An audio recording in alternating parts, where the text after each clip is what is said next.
Good day again. It is In the Ring with Dida, and this is the new year. This is 2025. This is our first show. This year, 2025, we promise to give you the best shows of boxing. You know, with the best boxing show in the country.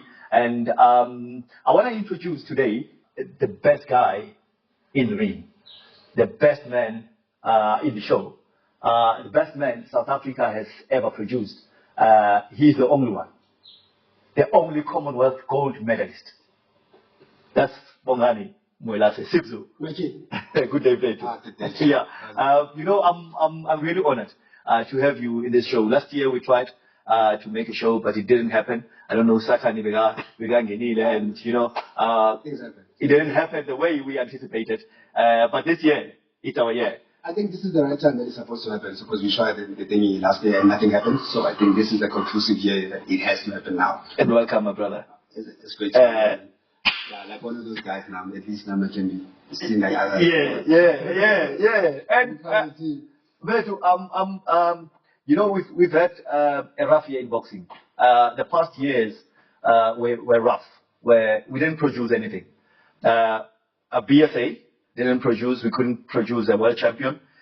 You know, we've had world champions in Sivenati, Nonjinga, and the WBO champion flyweight. I'm sorry, I just forgot his name. And Bombs, during our time, 90s, late 2000, early 2000, we were producing. I'm telling you, we had you remember we had Bovuyani Pungu, Atinga Ntoba, Lalefrono Toaba. I mean, this was endless. That was the era of boxing in South Africa, of greatness in boxing. Yeah, and the inspiration, I think, from us as youngsters looking to and wanting to be like them back then.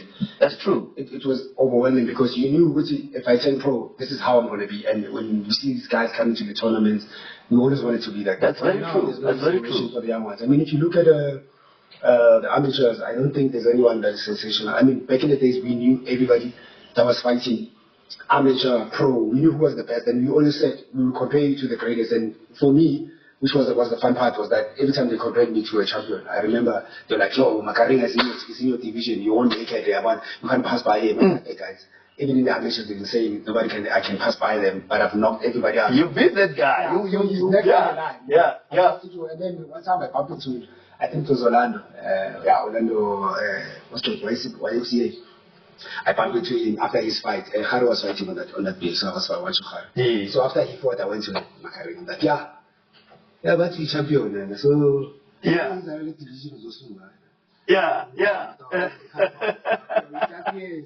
He's shining. I don't know how. He was pissed. He was really pissed. And you've just turned pro then, eh? Yeah, I just turned pro. Yeah. So funny thing is that when I turned pro, a few years later, luckily when it takes over, and it's from next gym. You can't be having champions from one gym. Yeah, and that's what was happening actually in those years. Nick was taking everything, and you don't get a chance or an opportunity when you're not in his gym. You wouldn't. Yeah, you know, so he made sure that the titles are in his gym. I think because remember at that time he had a relationship with Franco Milakovic. Yes. Before that he had a relationship with Berman. So his access to these titles and everything, he had promoters that knew how to get it. Yeah. Fighters wanted to get that, and anybody wanted to have a name. I mean, he took Businyabi, and it's still happening, boss. And that thing has come to an end. But I wanted us to start from the foundation phase because that's where boxing starts. Yeah. And I believe if when the foundation phase is not right, it's not solid, then we'll never have people like you. You know, and so Sanabo is the governing body of the foundation phase of boxing, you know, amateurs. So 2 years, 2 seasons, we didn't have anyone representing us in the Olympics. Can you tell us why were we not able to produce anyone who will represent us in the Olympics? Okay, from my own experience with everything that I know is that some of us, so for me, I had a gym. So when you go nationally, if you're in the national team, the only time you meet up with your teammates, maybe it's going to be 2 weeks or a week. So the coaches, they don't affect anything. What plays a huge role is the gym that you come from. It's your coaches from home, where you are based, where you are born, where you've been training as a fighter. That is where the problem lies. I just want to be honest. It's just that those coaches are not recognized, because the only coach they'll recognize is the one in the national team, because it's at the status, I mean, it's a national coach and stuff. But how do you get to the national team? How do you qualify to be a coach of the national team? This is one level I can't answer to. I don't know how they pick, but I know how they pick fighters. As a fighter, I know how they pick us. We go to regions, and then after that, there's going to be provincials, and then obviously, regions, then they pick a team provincially, and then we go for national, because from the regions, they pick a team for national, for provincial. Yeah. Provincially, we meet up, and then we have a coach there that is picked amongst us by the board, maybe they call the referees and judges, and then they pick one coach who's going to be the coach for that team or the manager. And then we move and then go to the nationals. The nationals is going to be, when you make it to the nationals, obviously there's already a coach that's placed by Sanabo. Yeah. This is our guy. Yeah. This is our coach. This is our assistant coach. This is our manager. So the managers changes. So there's never one manager. So the managers will be the one that keep changing, but the coaches will never change. So I think so there's certain skills that you should have. I don't know how the criteria works, but I know that there's a certain way to do it. But for bosses to excel in the ring, it starts from their home gyms.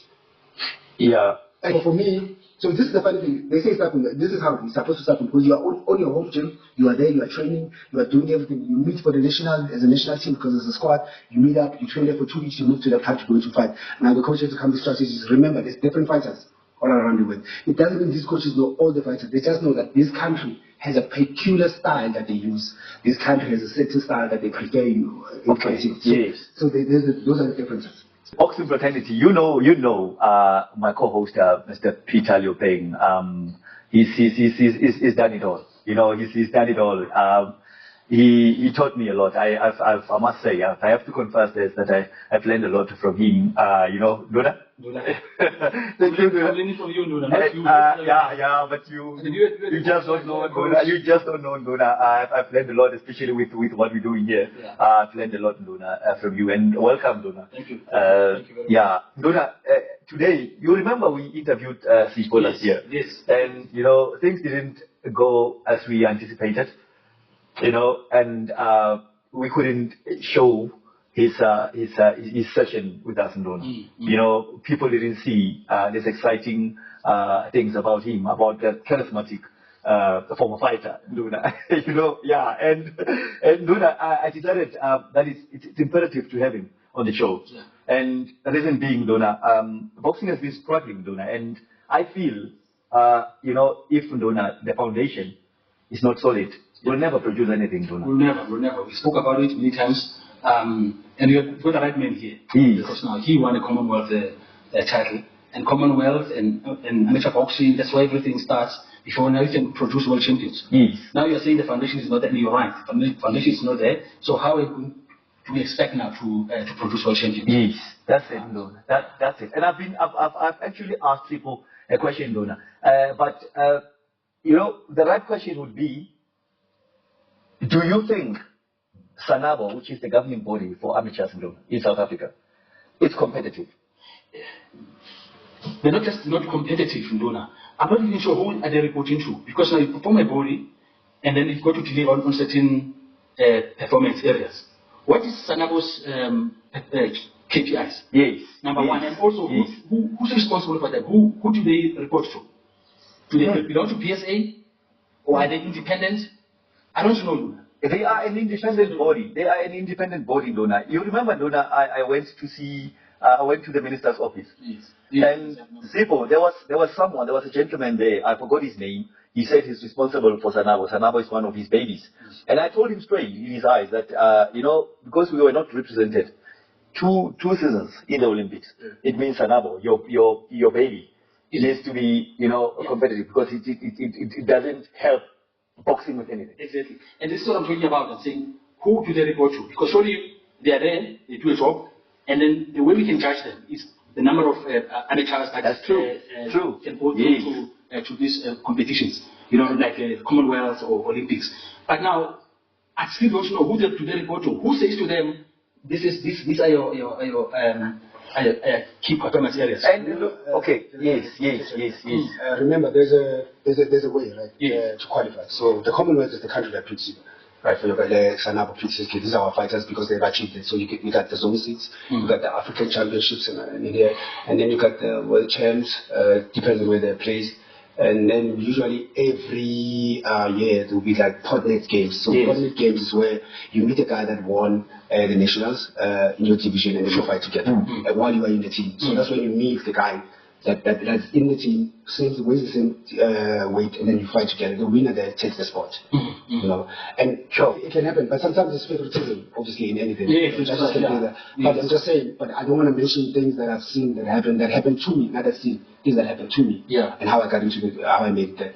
But what I'm trying to say with it, that 90% of the work for a guy to make it, this is about you as an individual. What you want. Yes. Do you want to be a Commonwealth gold medalist? Do you want to be an Olympian? As a boxer. Right? This is what you want. Or your end goal when you prepared in your mind, you just wanted to make it in the team. Yes. Because I see these kids perform, it's like their end goal was to make it in the team and just be part of the national team. But not winning a gold medal. Because remember, there was a day before the Commonwealth, before we went to the championships, we went to the Commonwealth championships. Right? There's championships that happened a year before the games. So I went to the championships. I won it. I dominated. I dominated. And the funny thing is that some countries that they were there, there was not a lot of us. So they ended up making a round robin game. You know, when you fight this guy, you're still going to fight him again. But I was dominating because every guy I fought, I knocked them out. So when I knock you out, what happens? 90 days suspension. So you can't come back. So I make sure I'm dealing with time. I'm dealing with time. I ain't got time to be around. You don't get to pay. You can't do overtime. It's compared that you got knocked out, you got beaten back. So that was that. So I won that. And after winning the Commonwealth Championship, and then I received the trophy that was designed for the first time in those championships. Best boxing style. I was the only one who was, I think William was the last one, the first and the last one. Because of how sensational I was. I mean, I knew it was incredible. So the day we went for a camp for the Commonwealth. So prior, the day before, a few days before we left, I think 2 days or a day before, because the next thing we were going to, we have received everything, the gear that you're going to wear for the games, how you're going to walk in. And one of my boys, it's like one of my brothers at the time, Hoto came through. And Mutao. He just came back from the Olympics. He didn't make it. So it was tough. So and then he just wanted to guide me. Like he said, hey dog, I know you went out here, you don't listen, but hey, when you go in there, man, don't go with that big head of yours. Because things happen. I went there, I thought I was going to knock these guys because I've seen them, I've fought them before, and I didn't let it go my way. And I told him that the difference about you and me is that you went to compete and you went to participate. And now I'm going there to compete. That's the difference. Sure. But I'm just saying to you, just open up a room. Anything can happen. Take it. And I'm not taking anything. And it was true. You made it. Just go for W's. That's it. First guy I'm going to fight, I'm going to knock him out. Second guy I'm going to fight, I'm going to knock him out. You were saying that? Yeah, I was telling him, this guy will looking at you much. And I think all those things. I fought a guy from the same hosting country, Australia. That was the first fight I had. Toughest fight because I could see with this fight, if it doesn't end in a knockout, I'm going to lose. I was behind on points on the 10th round. I was behind by 10 points. So I think I was behind by 15 points. I think 15 points I was behind. So if you get to 20, it's a knockout. And I was like, no, I'm landing punches, I'm doing it. And this guy is hurt. I can see him. I'm hitting him through. On the 3rd round, I think on the, I knocked him out on the 4th round. I still remember his last name, Mahoney. I knocked him out. Then the second fight, I fought a guy from Botswana, knocked him out. And then that fight, I fought Ojahi Ofemi from Nigeria. Ojahi thought he was, because I was going, so what happened on that day? I went out and he was going out for a run. I'm like, oh, I'm going to run. Come on, let's go to the dining hall, sit down and talk about this, how you're going to handle the defeat and stuff. Because you need to handle it prior to the fight. I need to help you out. That's confident. I think we tend to misinterpret confidence. There's a thin line between the two. And I told him that. Then he was pissed, and then he went to run. I didn't go to run. I went to the dining hall. And then on that day, I felt like I would need a tackle, so I decided to repeat. Then I came back, I slept, woke up the next day. That was in the welterweight. That was in the welterweight in the amateurs 69. So I'm telling you all these things, and then I fought him and knocked him out. I told him I was going to knock him out on the 10th round. So you told him? Yeah, I told him I'm going to let you hit me in the first round, touch me there. I just want to feel how you punch, because I've seen you knocking guys out. So I just want to feel how strong you are. And then Nigerian boys come into my room, shouting, because I think he told them what happened. So they told me to wake me up in the morning, they were shouting, and I woke up, I'm like, we crew. Then we went to the fight, knocked him out, and I told him when we were, because we weighed the same thing, we fight the same day. So I weighed, and then okay, wait first, and I was the second one. I'm saying, you see, save the best for last. This is what happens. You weigh first, I weigh last. So you get it? So, but I could understand, I mean, the speech, communication, and you know, and broken pidgin English. Yes. So it happened, and then on that day, I knocked him out on the third round. I fought the guy that I fought on the championships, whom I knocked. The one I fought in the finals, in the games. Okay. Yeah, so it's the same guy. So when so on the next day when we were because I know it was sensational. Regardless of what I knocked him out, but I could see with his boxing technique, his style, his movement. You can see the guy was reading me, you know, in every round. So it's very, I mean, in 2 minutes, you can see that you have a good corner. That tells you when you come back the second round, you move away from me. And I'm like, wow, okay, something's different from this round, but I knocked him out anyway. And then I realized from there, when he came to me on the way, he said, I've studied you. I knew we were going to meet in the finals. These guys, I didn't care about them. I only knew that I was going to face this kind of football. Meaning he's been winning. Yeah, he's in the finals. He knew in the finals we were going to meet. He knew how, you know, I was not fighting a walk-off. I knew I was fighting a superstar. As a superstar that I am. So we meet in the finals, and before that, he says to me, I've studied every movie in my life. You haven't studied the new ones I have. And the new ones I had, so I knew that, so now he's going to run away from my left hand. It's going to be difficult to knock him out. Because every time I land it has to be the left hand. If the left hand lands, I know my right foot is really high. It's behind your left foot. So if you move back, you're going to, So we are bad. Because you got to fix him. So that's true. I won that fight. But what I'm saying is that in all that, I won the fight. Now, I only had 2 weeks to prepare at HPC because we were staying there as fighters, right? The national team, so we were preparing. Everybody was there. Just 2 weeks. Now, all the work that was done for me to win that was never done by Sana. Was done at home. Now, for me, it was different because I didn't have a coach. I was coached by my twin brother. We were both sparring each other. We didn't have a gym. I was doing some things like that. Coaching his fights, and they were pulling out and we knocked out, moved out from the gym. So things were bad for our gym. You know, and coaches didn't like each other. So you were trained by your brother? No, we were trained because we both boxers, so we were training together. We were doing everything together. But these guys, I didn't even prepare for them. So in amateur, you go blinded. You're only going to read the opponent in the fight.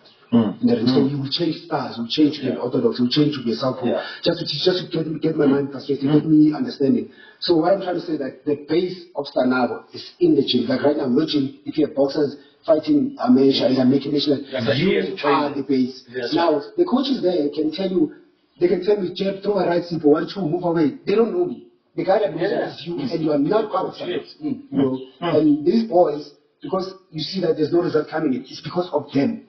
Their end goal is to be in the national team, not to win anything.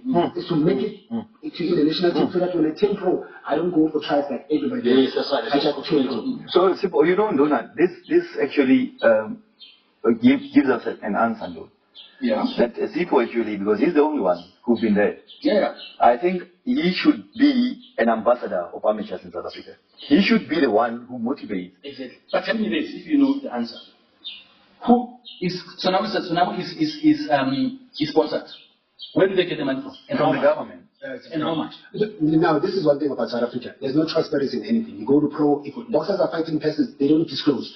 In America and other countries, they disclose how much, but you know why they disclose? Because they don't have anything to hide. The boxers have decided. Now, in this country, let's say one champion is, okay, we disclose the national title, and the champion is getting 100,000, and the challenger is getting 40. Are we going to disclose that? Wow. No, you know, this is powerful actually, Dona. If you have nothing to hide, why are you not transparent? Yeah, they can't be transparent because even the promoters, they have so much comfort in deciding. They will tell you that, like, if I can tell you now, I mean, something that I don't usually share, but when I was fighting for a national title and I was fighting for WB, something. And people, and when I won, like, okay, I won. Listen to study. You study back. So I won the Commonwealth, got the gold medal, came back home. Do you know what people expect from us? When you win a gold medal, what do you expect? Money. You got money, you got everything. You see, sponsors and I came back with a medal. Nothing. So people this is what I came back with. Only a medal. But this is my hard work. This is what's defining my hard work, right? And we were told when we landed that we're not going to receive money for trophies and stuff. I've won. I mean, in kickboxing, I don't think there's many. I've won the personality of the year on the SAPC Sports. I think I was the first boxer to win that. You know, and I've made history in 7 fights. I mean, I don't think there's no one who has 7 fights. We won the world title and the national title at the same time. You know, and you ask yourself, after all those fights, what happened to me? Why did I go south? I mean, I should be motivated. I should be encouraged. You know, after winning that. But there's things that happened that made me get discouraged. I moved away from amateur thinking this is going to Yes.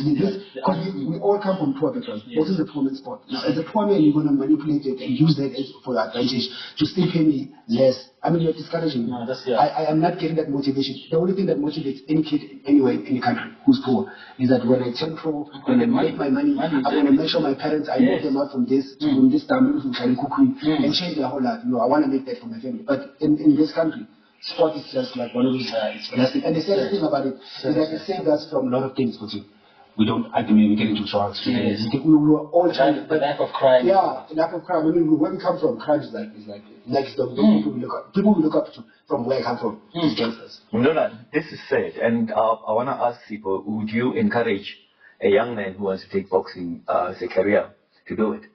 I want to, in honest fact, sometimes I can tell you what you need to do, but it's your at the end of the day, it's your decision. You can't tell me what to decide. But I would never encourage any child. Even my kids, like my last one, okay, I see she loves boxing. Yeah. Like if it plays on TV, she goes crazy. If we're watching it and sitting when we watch boxing, I can see that there's that bit of fire in her. Yes. But I can't encourage it because I know what I went through and I know what I've seen. But our journeys are not the same. But in factual facts is that I know how boxing treats us. As fighters, you can look at us if we go to tournaments right now. All of us, all boxers, they will say sportsmen misuse money. Boxers didn't misuse money; they didn't have. Boxers didn't have money, and you can't say we misuse our money. We didn't have it. There was not enough money. We misuse what you have. How can I misuse what I didn't have? You gave me, let's say, you gave me 20,000. I had a mother who was unemployed, sisters with children, and everybody. Like 10 families. Like you come from a four-room house, there's 20 of you, or there's 15 of you, and you got 20 grand. It's the first time you're seeing that lump sum of money because you used to be surviving in 2000. And now this 20,000 is 18,000 extra. Obviously, you're gonna misuse it. You're gonna buy things you always wish to have. You're gonna buy clothes you never had. So you're trying to cover up all those memories that you didn't build as a child. For start. And when you do that, they say you're misusing money. And it's sad. It is sad. Lorna, I don't know how do we dissect these problems, the boxing in South Africa, but I want us to go step by step for people who don't understand what is really happening so in amateurs, Sipho. I'm thinking now though, that what made boxers great, what made people to boxers to be able to represent South Africa in the Olympic Games, in the Commonwealth Games, is being active in Lula. Amateurs have to be active, to improve. And I don't think that is happening in South Africa. Amateurs are not active enough. No, they're not. And for me, what is really even more disappointing is, here you are, you say that you went through those bad things. Now your daughter showing interest, and you're saying, no, don't go there. Things were supposed to have improved, right? You said, okay, this is what we went through, and then things were bad. But now we are in a different era now, and things are supposed to be improved. And so that now any kid who wants to come to boxing can come to boxing and not experience what we experience, because we should have learned from my mistakes. But I think the biggest thing is that these are the things that start hindering you as a person. You start looking like maybe because of race. Oh no, that maybe because of race. No, that one does play. I was called a certain animal that strays from trees. So definitely I don't know money. That's what I should be doing. Yes. These small pays symbolizes I am seen as a man. No, there's no but I've been boxing for a long time. So the peanuts should display the baboonness of you. You shouldn't have money. You are black, you can't control money. Yes. It's those things that come into mind. Okay, maybe we'll be hindered by this. Maybe this is how we're supposed to treat it. Okay, but Donna, I want to pose this question to you. How do we change this? How do we change this, like as a black community in boxing? Because when it comes to the race issue, we all know that we black people don't have enough to guide and usher the careers of the boxers, as promoters. Yes. And whites do have a financial muscle. No, they do. So I don't know if you get my questions. My question: How do we, as a black community, because I can tell you now, talent is in the black community. Oh, no, there is lots of talent when it comes to sport. But now, Donna, because you just mentioned something that's very important. Even in our era, Donna, I was advised. I was actually told that you wanna we want us to help you, you have to go and join Nick to run. Exactly. We can't help you if you don't join Nick. Yeah. You know, and I struggle in Dona. I agree with you guys. But how do we help ourselves? Because we have people now in Dona, and this is true. You know, we have to say this. There's a talented boxers that come from the Eastern Cape in Dona. They only come here, you know, and go to one gym because they know that's where they can reach their goals. I think the biggest problem that we're not looking into is that why we don't have sensational fighters is that most of our fighters become personal trainers. You are a world champion, I'm starting to train people. Because you're trying to because you're trying to you're trying to survive. You don't have sponsorship that coming your way. You don't have anyone aiding. Now your talent you put your talent on pause, your skills on pause, your championship on pause. I mean, as we were saying, most of them are personal trainers, like superstars, you know, and they're training people. So in the morning, the time he's supposed to run, he runs earlier before he goes to train the client, whoever is training. And right, trains the clients, spend most of his days training those clients. He's tired. And then he has to go back again and train himself. Prepare himself for the fight. He's exhausted already. Yeah, he's exhausted. And then imagine because all that he says, he believes he can maintain it basis on what he's doing. Because the family, when they call, they're asking for help, he's able to send money home. It's the most basic thing that we all want to say. Because remember, boxing, you can never, I mean, there's few rich boxers. There's one rich boxer I know, I think he's rich from what I've been told. But 99.9%, 99% of boxer is that all of them are poor. They come from poor backgrounds. You know, we did mention it. You did speak about it before. But this is bad, and it cannot continue to happen, Yeah, it's not a good advice for boxing. You know, even youngsters coming up, because they better look up to boxers who made it and say, look, I want to become a boxer, and then this is how my life is going to be. But you look at old boxers that fought before, even world champions, they are destitute. And you're saying to yourself, myself, a youngster, why should I take up boxing if I'm going to end up you look up to me, you see me on paper. You've never seen me, like, why did you bump into me? There's something that takes in a backseat with you. And you're pushing this car. And then you start asking me, what happened? Because you are concerned, you look up to me, and you start telling me, what happened? Because people, when they see you in certain places, that you're not supposed to them, you're not supposed to be where I'm at. I'm in the bottom. I can't meet you at the bottom. You are my world champion, you are my superstar. And now I'm meeting you where I'm at. So why should I continue boxing? So Dona, there's a young man called, he's not that young anymore, called Chris Eubank Jr. Chris Eubank Jr. is rich. His dad confessed that he is fighting for real money. He fought for real money before he was even a world champion. Dona, tell me, how does it happen? And why can't that happen in South Africa? Several reasons. Firstly, these are first world economies. Right? Ukraine comes from Britain. I mean, they've got money. Right? As to where they get their money from is another story, because they came here to Africa and... But they are rich. They are rich, they can afford gyms, they've got promoters, right? Who have money, who can advance their careers. Alright? Even, not just in boxing, even in soccer. Look at the stadiums there and everything, you know. And to play good soccer, you've got to play in a good facility. Same thing like with boxers. You've got to go into gyms. Now, here you are, for instance, you're running a gym. You're supposed to be getting sponsors. People coming up here, throwing money at you and everything, and then you can get proper equipment, and then you can take these boxers now and then take them to another level. But can you do that? And another thing, it's a problem. Remember another thing. Remember there was a time they invited Floyd Mayweather. Yeah. So if we start believing that we don't have money, but we are able to invite Floyd, and how much you were supposed to pay Floyd, you were keen to pay Floyd, but you were not keen to pay South African boxers. That really shows the Dona, would you say our leaders are unable to prioritize on? That's an understatement. It's that, and then don't forget corruption also. You know, there's corruption that goes in here. Yeah, I don't know. I don't know where our country is going. And we shouldn't make excuses for them. They know what they're doing. They know we have money. They just don't want to pay boxes. I think this put it plain and simple. It's just simple to say they don't want to pay boxes. You know, I'm always open. You're right. You spoke about Floyd Mayweather, right? I mean, this guy's rich.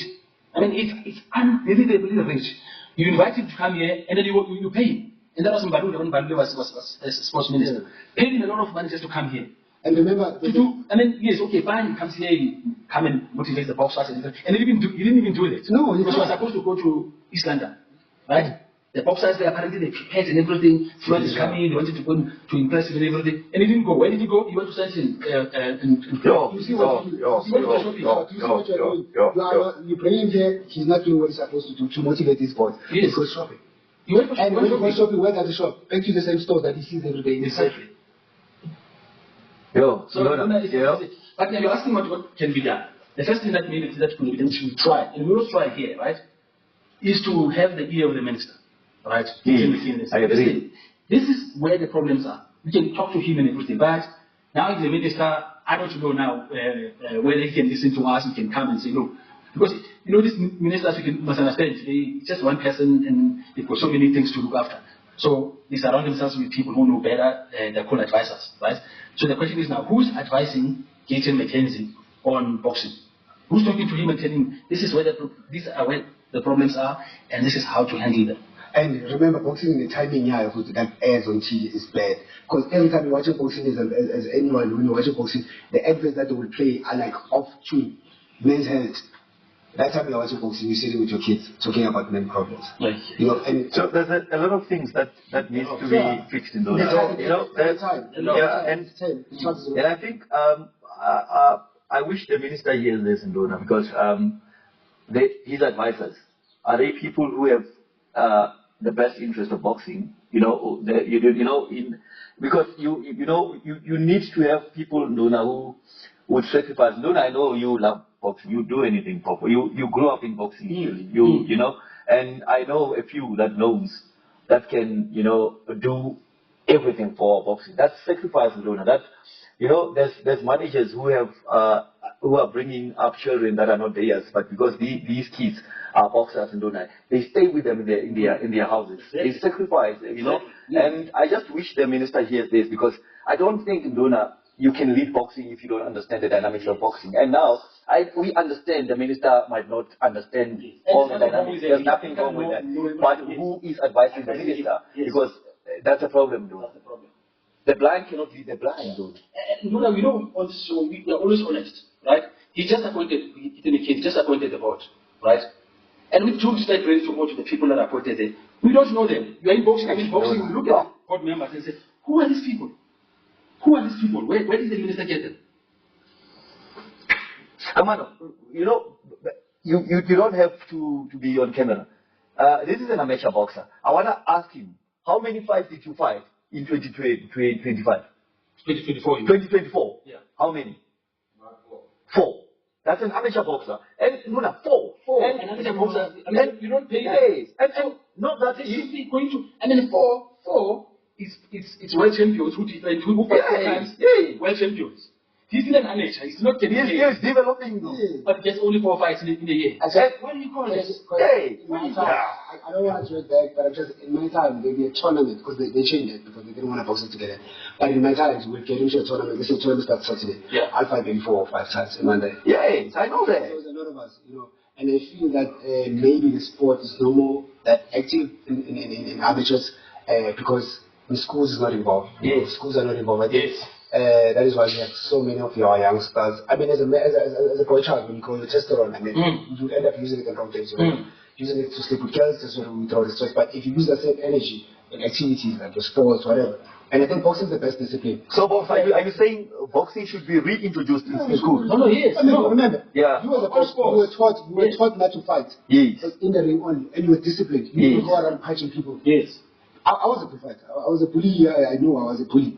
When I started boxing, all that changed. I started knowing that I didn't beat people around anymore, because how I started my story, it's fun, because there were kids that I used to beat around where I used to live. Right? And one day their father got tired, because their father was not living with them because of places of work. One day he came to my house, he was tired of this, and he asked, who's that kid? And they found me. And then he pointed at me. I thought I was going to get a hiding. He took me to a boxing gym.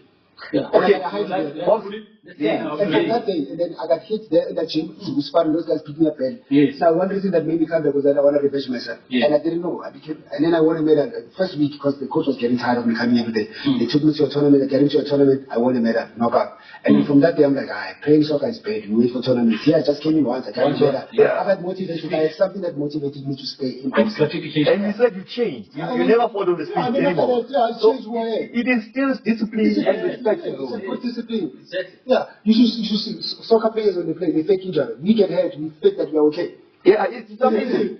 Yeah, It's amazing. It's amazing. It's amazing. Yeah, But Bombs, how many fights would you have? Because I know I was there. I would fight at least 14 a year. If I wasn't active, 14 fights a year. And yeah. Every 2 weeks. But remember, the tournament in a month they'll be like in a month you fought like, 20 times or 10 times or 15 times. Yeah. But you're still not in the fight. Yeah. There's still a lot of guys who come, and then you go to another, and then the tournaments are everywhere. You know, the shopping centers. This is so bad, dude. Everywhere. This is so bad. I keep on going to this and and you know who. and I keep on mentioning. Sanabo gets money. Yeah. Gets funding. Yeah. What do they do with that money? If amateurs like Kamano is going to fight only for that. And Bombs, it's not like amateurs are not attending tournaments. They don't get matched in Luna. They don't get matches. So it shows that there's something wrong that Sanabo is doing, and Sanabo has to fix itself. I think this thing of rating boxers, giving them that you're green or red or kill it. Constantly will fight anyone. Whether you're a superstar, you're anybody can and for you to learn, you have to fight the best. Yeah. You fought the best in the middle of everything. So there was nobody like the green guys, you are at the bottoms, you're starting up in fight with them. Yes. No. And why did they change that? And Luna, they even went to an extent of changing, they say amateurs cannot train with pro boxers. Why do that's true. Yes. I mean, for me, I was 13, I was sparring with Patrick Tembu, I was sparring with I fought that person. I was sparring with who's this, William Khara. Yeah, those are pros. Who was the WPC watching? Morgan Chu. There's a lot of people like the world champions that sparring, and that on its own motivated. It inspires you, dude. As an amateur, you sparring with, And you know, we didn't understand because we were young, we got excited because we beat them, but these guys were just building one thing. I just want to dark, But for you, just change punches, and you're dropping weights, and you don't even understand the reason because you just fight with the normal way. And it happens everywhere. I was doing this time now when I was listening to Oscar De La Hoya, when he was still amateur, right? He sparred with Julio Cesar Chavez. Chavez dropped him in sparring. Boom, and it went down, and then Chavez quickly went and then picked him up and said, "No, sorry, I should have put the punch." But he learned out of that. That's true. And later on, when he became champion, when he became, went after the Olympics, and then he turned pro, and then he had to go and fight his idol, Julio Cesar Chavez. Sure, Nuna, David Benavides said that. He said, this guy brought me up, Triple G. I used to fight him as a young man. Exactly. And he used to beat me up because he was a devastating puncher. Yeah.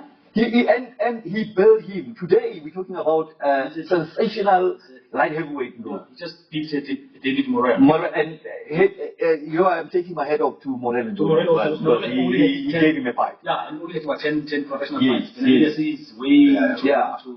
But Duna, that we go back to that. Sparring and training with champions makes you a champion. It inspires you. And my biggest concern right now is these techniques of amateurs can fight like this.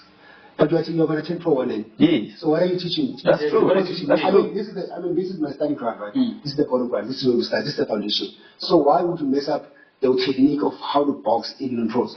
This is how I should start, guys, so that I can excel. Yes, make me understand this. You're a coach, right, Jim? You have professionals and amateurs. Are you saying the Lord says now in your gym you can't let it says that, yes. There's another law. Says that. Amateurs can't fight. They can't spar with professionals. Yes, and I must say this. We will never go anywhere if we let Sanabo dominate or manage things the way they're managing it. Right. Because we do not produce anything.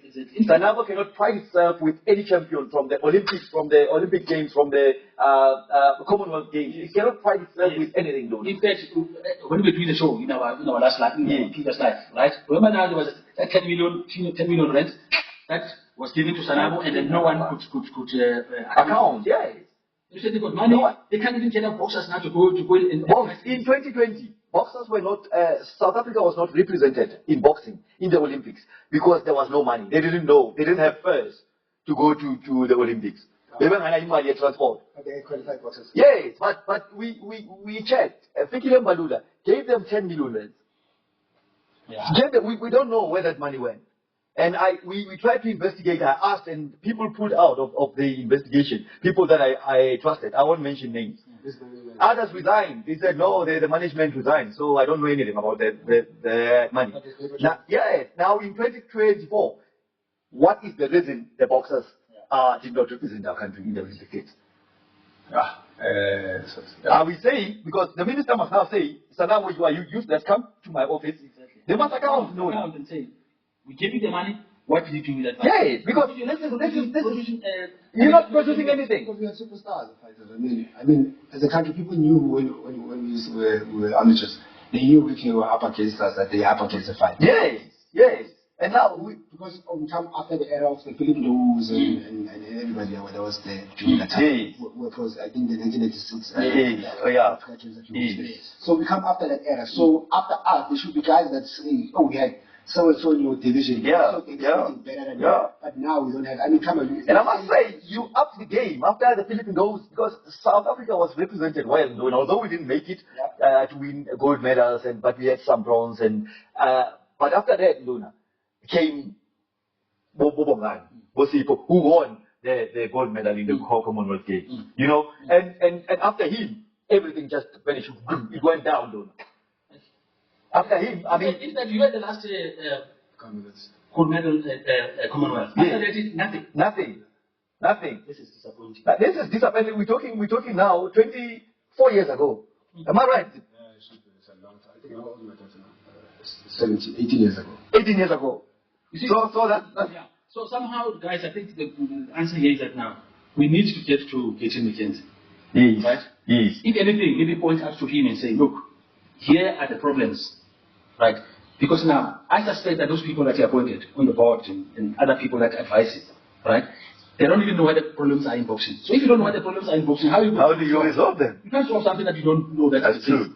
That's true. Yeah. That's true. And Luna, I want us to close this one. Sipo. And we appealing to the minister and to Sanabo, Nendona, because I think he deserves it. Ndona. Sipo should be working as an ambassador of amateurs in Ndona. No one has ever been where Sipo has reached. Exactly. You know, he should be advising amateurs in Ndona. By the way, keep on calling Sipo. Is that he's saying. It's Bongani. It's So and Ndona, I think we will get somewhere if we put people that have credentials in Ndona in the right positions, Ndona. I understand this political deployment and everything. It's fine. But that thing we should spice it up, Ndona. We should have some spice of people like, you know, with good credentials, Ndona, in boxing. These people can lead boxing somewhere. They've been there, they experienced it, and we need to use the expertise. Yes. You know. So I don't know, Ndona. We are trying to get a solution, to find a solution here, but it's so difficult because we have problems within problems. The problem, phakathi kwamathatha, phakathi kwenkinga. You know, it's a whole lot of things in one thing. Yes. You know. So I don't know, Ndona, but we will keep doing what we do best. We will keep doing what we do best, and we will keep calling here on the podcast people that knows the sport, because we are the guys that knows their sport. We've been there, we've done that, and we know we've got scars to show. Yes, and we know where the problems are. We know where the problems are, Ndona. Right? You can go to the minister and say, here are the problems. Yes. Right? Maybe then he can decide how to deal with those problems. Yes. But the first thing is he needs to know what are the problems. As a belief. Who's starting up with boxing in the minister's office? Who's focusing on boxing? Hey, Sipo. That's what I'm saying. Yes, this is what we're talking about. So we're saying the minister came because he's minister of sports, culture, right? So it's many portfolios. So we said to him, right, the people who are going to assist you is the board. So he needs to appoint the board. The board then will be the one to run boxing, and then they report to him. So he's just appointed the board now. And I'm sorry to say, yes, Dida, yes, me, we've been in boxing. We looked at the names and said, who are these people? Who are these people? And it's sad for boxing to be where it is today, because back in the days it was the number one sport. And there's something that it was number one after soccer. I don't know what happened. I'm still trying to understand how did you get where we are? Yes. What happened? What did you do? What did we do wrong? Exactly. Who was in charge that made a wrong decision? With the way we are, and who came up with an idea of boxing being played on 9 o'clock? I'm still concerned with that. Like, who will watch it? Yeah, you're denying the kids to watch boxing. You are denying, because some people sleep early, they have work to the next day, because some people work even on Tuesday, they work the next day, some people work, on Saturday. So you play it at 9 and it's going to finish up, the main part is at 11 maybe. So there's one thing that saddens me is that you only show 2 bars. Supported by the main part. The other boxes we don't know. The next thing we get surprised when you see a champion. You watch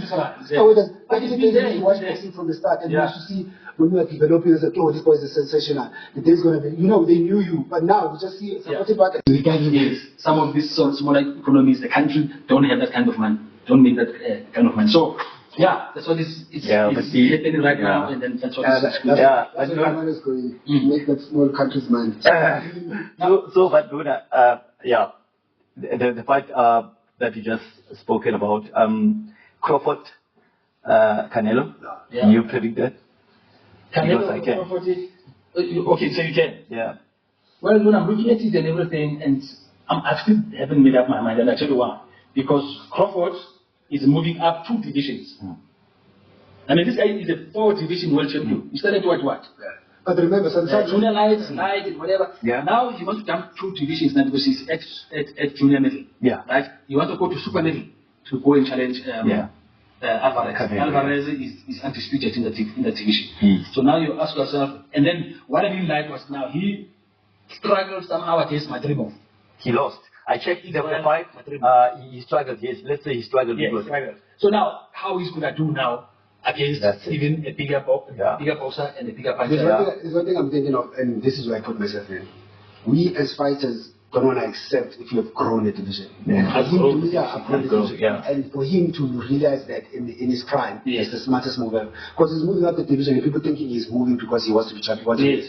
Tend to find that he realizes that I'm growing. And I can't keep up running. I don't want to pull down with too much weight. I just want to pull enough weight so that I can handle myself in the division. And I think in that fight with Canelo, he surprise all of us. What was the position? Crawford is my man. Crawford. And then Dona, you said also I'm saying Dona is gonna for the fact that he didn't perform good against Madrimov, a junior middleweight. I don't think he'll move Canelo. Why do you think that division was putting too much weight to make it? To who? Crawford. I don't even think he will make the correct weight. I think Crawford wants to leave boxing. I think he wants he doesn't just want to go out without he wants to make good money and leave boxing. This is a risk and it was taking Dona. I must say, but I don't think he's gonna win the fight. And to add spice there, he's trained now here by Floyd Mayweather. I did Canelo, so that's like a thing that goes on. Mayweather's genius. It's far, there's no time, there's no nothing. Before we finish, guys, how do you see the rematch? Bivol, Peter Leopeng. Okay. Okay, okay. Bivol is going to win on points. Bivol on points? Yeah. The reason being, Peter Leopeng is getting old and older. He's a year older, and the fight was too close. Their first fight was too close, and with this one, because he's getting older, Bivol is going to beat him on points. Bivol is younger. Yes, I'm interesting about this man. When this fight was spoken about 3-4 years ago, or something like that, we were talking about it. Peter Leopeng must remember, he's a champion. At that stage, he had won all his fights by KO. All his fights by KO. Bivol could see the difference. And I asked him who's going to win. Guess what he said? He said, Peter Leopeng on points. And I said, Dida, are you out of your mind? This guy is a knockout artist. But he called it right.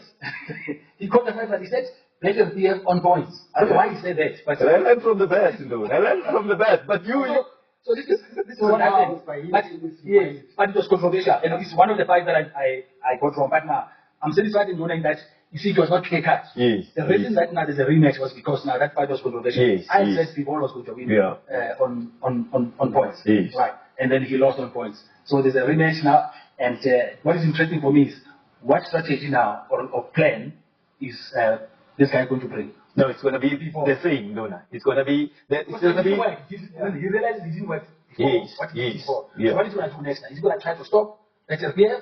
Is he going to try to box him? Yeah. Box him? What is he going to do? I don't think he will stop Better Beer. Better Beer that's one hell of a win, Dona.